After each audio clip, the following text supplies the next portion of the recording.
Hey everyone, another day at the Mentor.Social podcast, and I'm Scott Hosman. Hi, I'm Dashe Williams. And we were thinking about yesterday when we talked about the importance of discipline and higher level thinking. Making sure we're not using sort of our low level brain to make decisions. We're trying to, the more decisions you can make from your higher level brain. I think we touched on a little bit too. One concept that's really important to me is it's simple. You die twice. It's not just once. You die once when your physical body dies, but then your next death is when the last memory of you fades off of this earth. And I think we have an ability to project out that piece a lot longer, and that's important for you. So today we were talking a little bit about what we wanted to discuss, and I think Shay talked about the importance of facing your fears. I was thinking about the importance of getting around higher level people to really find out to push yourself and then find out what you're actually good at. So I guess, Shay, tell me a little bit about some fears I guess you had growing up and how you face those. For me, I would say a lot of my stuff generally relates back to basketball and playing as an athlete. Yeah. I would say for me, maybe I didn't realize I had fears until I began playing college basketball, I would say, just for a lot of behind the scenes thing that I was going through. Maybe in my brain, I thought I wasn't able to compete at the level that I was actually playing at. Yeah. I'm playing high Division I basketball, collegiate basketball, one of the top 5, powerhouse conferences. And to me, maybe I didn't feel like I was adequate enough to play with the people that I was playing against. So a lot of my teammates, everyone's good. Once you get to the Division I level, everyone is just equally as good. Everyone was the star of their high school team. Everyone scored over 1,000 points. Everyone had the same accolades as you going in. So now you're competing at an even higher level, competing against others.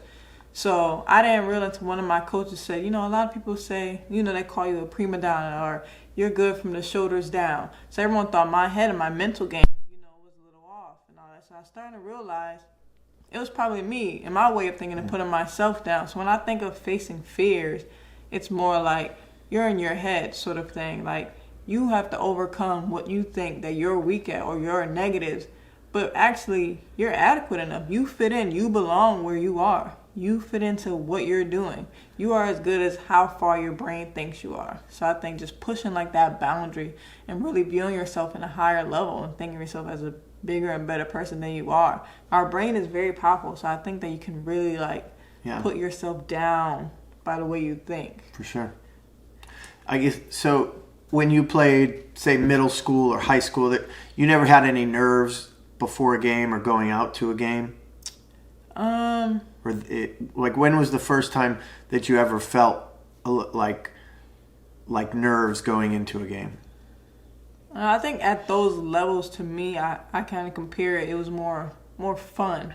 Okay. With middle school years, high school, it was. I think I separate those years from my college years simply because once you get to college, it's more of a business.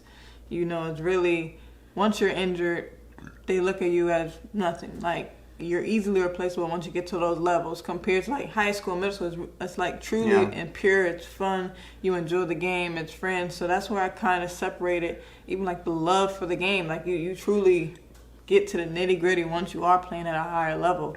So I'll say really not really having fears. I mean, I'm sure before every game you get the jitters or you get happy that you get to play, but truly getting maybe butterfly and fears. Not until you get to collegiate, then you get inside the arena, you're smelling popcorn, they have tons of fans, now you're playing away. Our biggest game, we're playing at Nebraska, and it's nothing but fans, it's a big arena. So you start to get those pregame jitters, you don't want to mess up, you don't want to look foolish during warm-up. So I think I truly didn't get facing really fears until maybe college, or if I was playing in front of scouts to get to college. I remember there was one time Gino Auriemma, UConn women's head coach. He's just walking around the hallways, and I'm like, you get shocked. As a women's basketball player, that's a legend. He's a legend in our game. And of course, who doesn't really want to go to UConn, especially at that time with top players, Maya Moore, Rebecca Lomax, a lot of greats coming out of that school.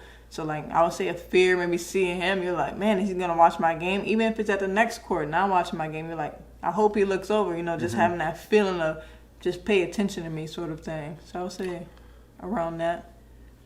So I'm still trying to narrow this down. So the first, what fears, did you have any fears then, say middle school, high school, No. like as a kid? You never remembered having a fear. I know you talked about a fear of talking in public, like public speaking for you. I think, was that high school or? Yeah, I mean, you could say high school.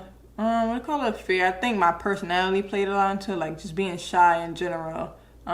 I do credit my mentor, like we talked about it, helping me, look people in the eye and become more, just dominant and feel more confident within myself. Yeah. So that was a major thing that I did have to learn, but I think it contributed to me just being shy. You can categorize it, I guess, as fear, but I was just more kind of like to myself and not really putting myself out there to be an extrovert. I'm more of an introvert, so I'm definitely like more behind the scenes. So if you want to categorize that as fear, we can say that, but I definitely did have to learn to look someone eye to eye, and I think it does help you. It's a benefit, and I'm glad that I did learn that at a young age, because you do make your presence by looking at someone directly in the eye and giving them a good handshake as well.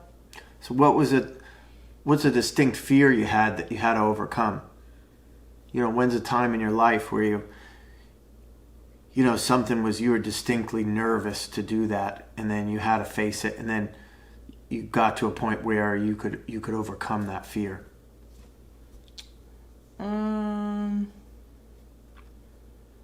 My whole experience in life, generally, everything's just basketball. So, I mean, somewhere within my college realm of honestly transferring schools, that was probably a fear of like what's next.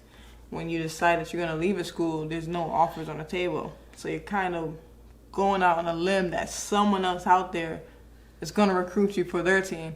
So I kind of say maybe that would be like a fear that I had to like overcome. And then I transferred 4 times out of my collegiate career. So by the end, I felt like a pro. I kind of knew the game already. I kind of knew how to handle it and going into what I look for in the school now. So I think I learned from that. So I kind of eliminated the fear of going to somewhere new, learning new teammates. I mean, after I did it a couple of times, it's like, okay, now I know, and I'm getting older. So now I'm like a senior on team. I'm going as a senior instead of going as a sophomore or freshman transfer.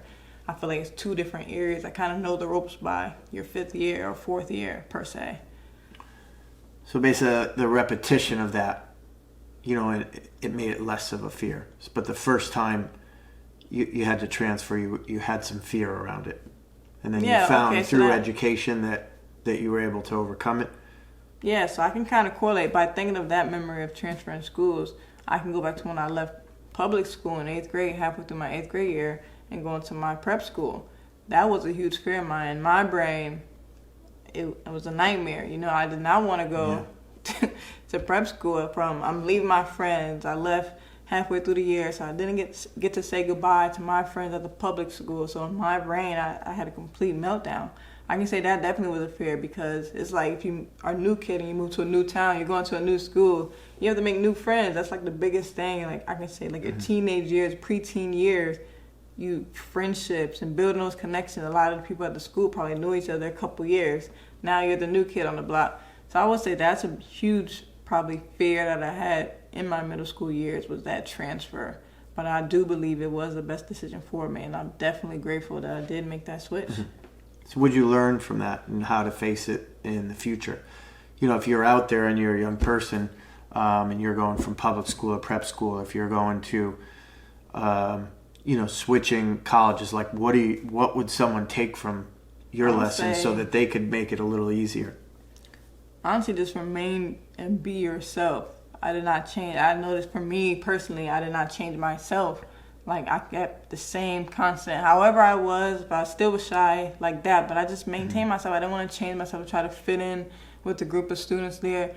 People are going to attract you just based on how you are. You will find your group. Your group will come to you. So naturally, people just gravitated towards me. Everyone was super kind. So you will find the people that's going to hang out with you and all of that. So it was an easier transition for me because it was a very unique school situation. It was smaller. So I think for me, and the advice that I would give anyone is to not really alter how you behave. just remain yourself, and the people who are similar to you will attract to you. It will be a much easier transition. People who want to distance themselves from you, they will. So don't try to fit in where you don't fit in. Be a standout, and then those people will come to you, and you beam light and radiate that light, and those people will gravitate towards your light. Let the people who gravitate towards your light stay there for you, and they'll definitely be there. Yeah, so if you're true to you, your vibe will create your tribe.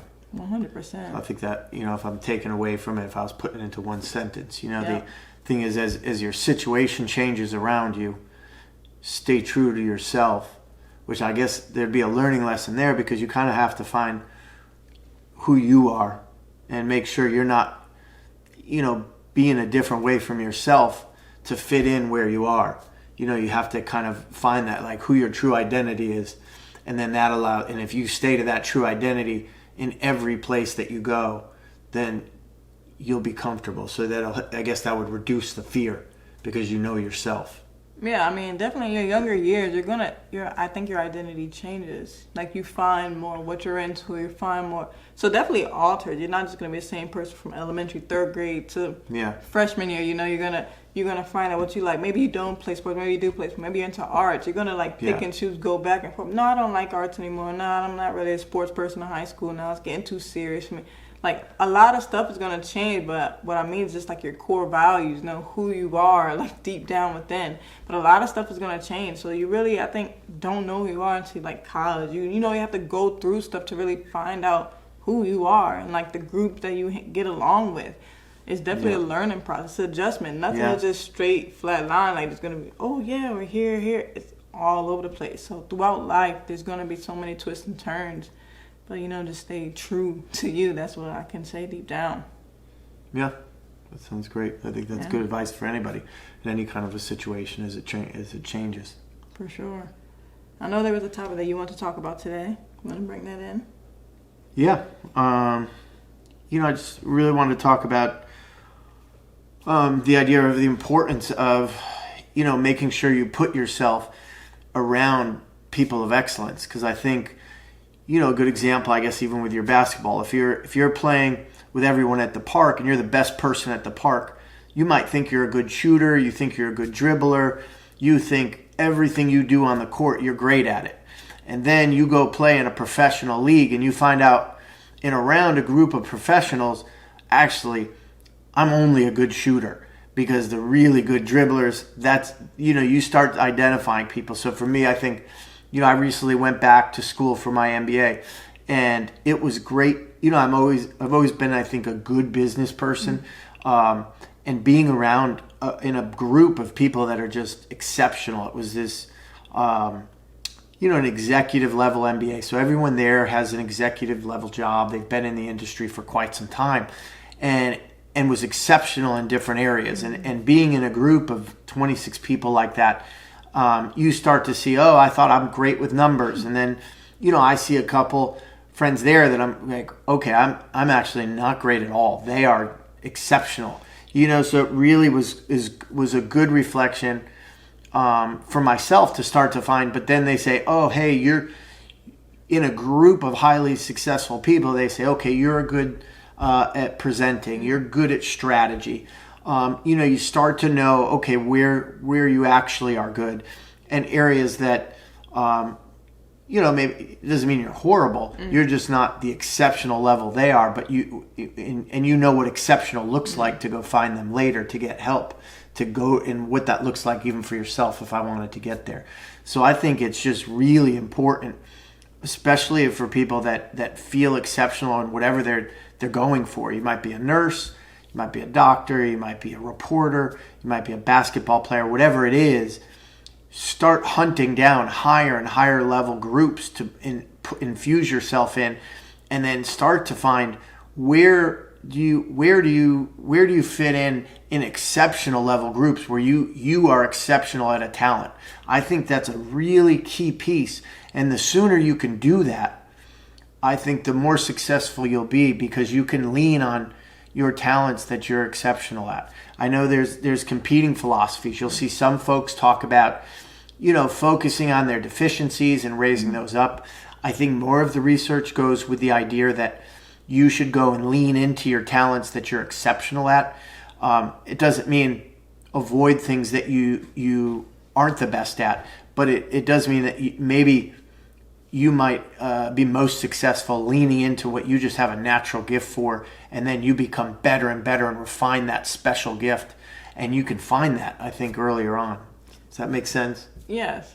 But like, you made me think as you were speaking about that, by surrounding yourself with people who are, at a high level, like that MBA program, do you feel like when you're around them, was it easier to kind of see like your strengths and your weaknesses? Like, was everything of it like, you're like, man, I'm really good at this because I'm like basing myself off of everyone, but I really need work in this category from what I see. Did you really kind of like pinpoint those strengths and weaknesses comparing yourself to the other people? Yeah, no, absolutely. It becomes wildly clear compared to just being in a general group of folks. I would I'll go back to the financials. I think, I was on a board of education for 15 years. We're overseeing over $100 million budget. I'm looking at thousands of line items in a budget every year. I thought I was really exceptional at that. But what I found is I'm exceptional at cruising and looking for numbers that are off, or finding inconsistencies where there's variances, but really not understanding the work that went into the numbers before they got to me. So I think that's a great thing too, is as an executive, sometimes people might not realize the amount of work that goes into something before it got to you. So by taking these finance and accounting level classes and seeing what it took to build those, and the folks that generally were just exceptional, there's two Alejandros that were in our class that were just fantastic with the numbers. And they're, you realize extremely quickly, like, you're not as good as that person. So another question, like, in situations like those, do you tend to lean more on like your strengths, or do you think that you like, man, I'm going to focus more on my weaknesses to try to, at least catch up to a standard size, like be better at financial, do like in those situations, like, I'm going to focus on my strengths because I can see the positive two ways of like, I'm going to focus on my weaknesses, or I'm going to just focus on what I'm strong at. Let me contribute to the group by this. Was there certain things that you looked at? Yeah, so I think to simple answer is both. I think for me in business, I would now lean towards put myself in positions where my roles lean on my strengths within presenting or strategy, go-to-market strategy. I would lean on the impact of that, while on the back end, I'm consistently learning more and more about building out financial projections and higher level corporate finance. But it's kind of like golf to me. Golf, you can't go, no one walks up to play golf and just starts hitting hole-in-ones. It's something, maybe some people do high level finance really easily, but for me, I look at, finance is kind of like golf to me, where I just have to put in the time, so for me, I have to put sort of an inordinate amount of time into it to get proficient. And there's nothing wrong with that. It becomes kind of its own hobby. But I think, if when it's game time and we're in a group, I'm certainly comfortable deferring to someone else's specialty and know that that's what they should take care of. And then I should lean on my strengths and take care of strategy and presenting. No, it's funny, like when you break it down in that way, it just shows me that really in business, sports, no matter what you is, if you're working as a team, everyone has their strengths, everyone has their weaknesses, but in order to be efficient together, everyone has to lean on their own strengths. So say, our point guard, they're good at ball handling, this and that, they're good at passing. Our shooting guard, they're good at shooting. The center, they're good at blocking. But together, those 5 players on the court are a powerhouse. But we're not asking the shooting guard to be the superstar and go block as many shots as the center. No, each person is going to play their role so everyone can be efficient together. So I think that's nice how, like, you talk about your team. I'm going to step up for, like, the presentations because I know this is my strong point. The person with financial or doing the back end work on that, I'm going to step up here because, this is easy to me. This is what I can do. So it's funny just correlating between business and sports, how much you can kind of transfer over and we're working as a team. Yeah, no, exactly right. I mean, I thought, it was an intense couple of years. I really thought they were exaggerating when I went into the program of how much work it would be.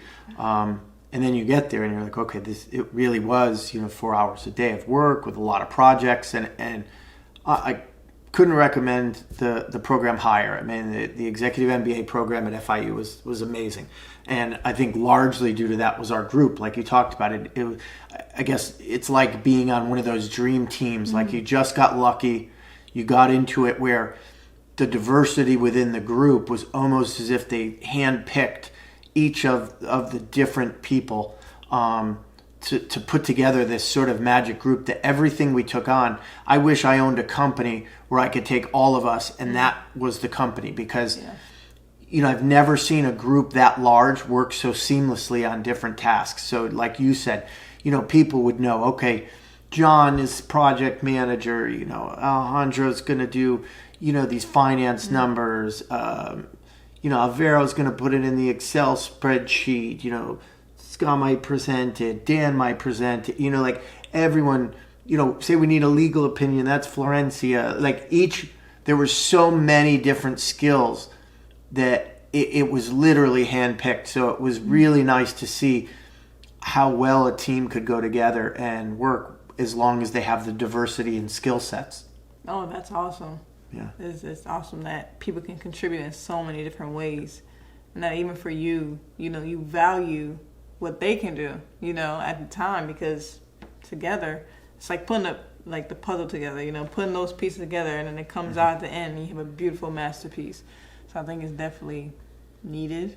And also, when you said that, it kind of reminded me, like, yeah, you're saying you're good at this public speaking, but on the back end, you're also working on what you say are like weaknesses. You don't stop or you don't ignore your weaknesses. You just work on them. You learn, But maybe in game time, you can present your strengths, but on the back end, always continue to do something. Continue to work and feed on those weaknesses so that they can become strengths in the future. Yeah, no, I think you can never lose that yearn to learn and just keep growing yourself. And education is always, I think we'll say it probably 1,000 times to me, the education is the answer to every problem. And I never find a problem that isn't it. So, it's just keep learning. So, and back to the group, it's even that's a learning experience. I think, we focus a lot nowadays on diversity and through different ethnicities and things like this, where you really see a lot of it is also the need for diversity of talents. Not even just the ways of thinking, but talents themselves, and the way that you mold that together in groups can be very powerful. Yes.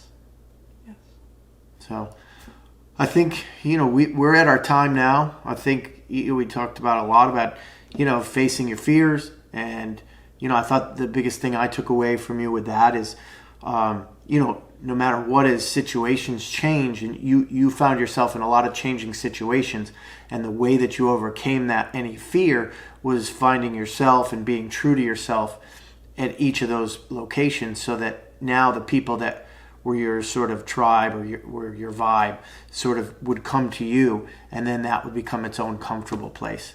And then I talked a bit about the need to go and find higher and higher levels of excellence in groups that you can join, and keep raising that level. Make push the envelope till you almost, not in a derogatory way, but you almost feel stupid being in the group, and you have to raise your level up.